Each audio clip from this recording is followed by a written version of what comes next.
Hey crew, I thought I'd record a journal with me in my Hobonichi cousin Avec.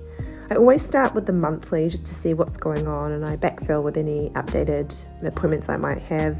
And then I head to the weekly section, and this area is where I put in what I know is coming up, but also retrospective activities. So I have a bit of a record to look back on based on, what I might be interested in sort of reflecting upon, or when did that happen, or what did we have on that day. And this is the section I also put in my favourite parts of the day, or part of the day. I put in my daughter's, she's just over 1 year old, I put in her feeding, what she had that day for her solids. And I also put in meal planning. There is a section for habits. I'm not doing that great this week, I'm going to be honest, and I might have to rethink, the minimum viable product of what it means to take care of my skin, for example.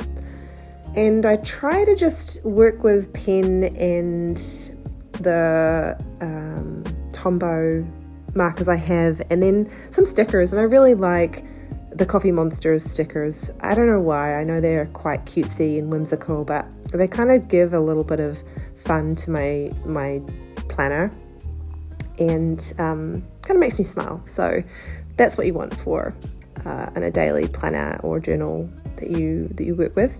And then the dailies, I work on a bit of a brain dump of what I need to do. These aren't kind of the most important things I've got to do, but they are often a brain dump. This is also where I do my daily prompts, and you'll see here is my Notion account where I have the month ahead written forward around what my prompts are going to be. And that's what I put into my school Slow Journal Society community, I suppose. So if you want to join me in the school community there, it's free. I post the weekly prompts that I'm working on, or one of my favorite weekly prompts.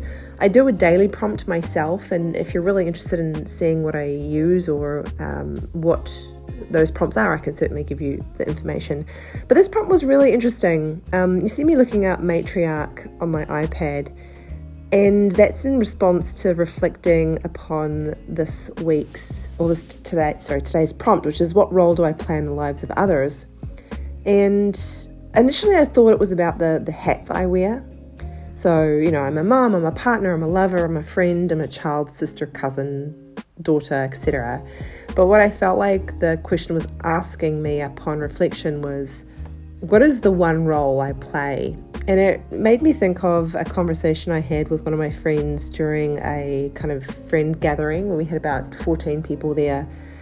And he said that I'm the matriarch. And initially it didn't make me feel very good. I was trying to figure out, does this make me feel good, or is this kind of a conflicting word for me? So I thought I'd just look it up and make sure that I fully understood what that word meant. And I was right in my understanding, but I thought this was a cute way to pull a call out into my journal, just to kind of pull that definition in. And then also reflect upon, what does that also mean to me? So it talked about it could also be seen as a domineering role, and how did that feel when I thought about that? So it was really a neat kind of reflection about that role I played, and I hadn't really even considered it, and it was nice that I got to get this written down. So this was really a wonderful prompt for me. And I just finish it off by sort of boxing it up. I either do a full line with my Tombow hard tip, or I do a dashed box. And I get creative here. And what was really exciting this morning is I received my sourdough starter, which was a live culture. And I decided to do a little bit of a drawing here. I'm really trying to nurture my artistic skills. I'm quite good at inanimate objects, but I find that I'm terrible at humans or animals, anything that moves or has a face. Faces get me. I just can't seem to do faces or proportions of fingers or arms or legs or tails.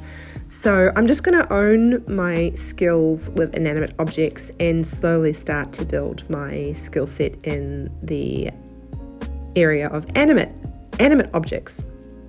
But this was me showing my little starter jar that I got off Temu, which just helps me to measure out where my starter is in its scheme of like growth as I'm starting to prepare for a sourdough loaf. So we've been buying sourdough from a local cafe for the longest time, but I've decided actually as a part of the slow life I wanted to be able to do it myself. I've been a bit intimidated, I'm not going to lie. A lot of what people have been saying around sourdough with the fermentation has definitely intimidated me, but I've been watching some YouTube channels and decided that as a part of my commitment to this sort of slow life or slowing down in the slow journal society, I was like, you know what, I'm going to give this a go. I'm going to feel my fear and do it anyway. So I made this cute little jar and put in my sourdough rehydration recipe that the company sent to me. Thank you, Korukai. And so we will see how it goes. It's been a couple of hours. I've checked it. It's in the hot water closet right now because it's winter in New Zealand. So we're definitely not at 21 degrees Celsius at the moment, or room temperature. So I put it into the hot water cupboard to help it bubble away and do what it's supposed to do. And then hopefully tomorrow I'll be able to prepare my first loaf, maybe. I'll keep you updated on that. But here is what the actual jar looked like. So I don't know, I think I did a pretty good job with the drawing. What do you think?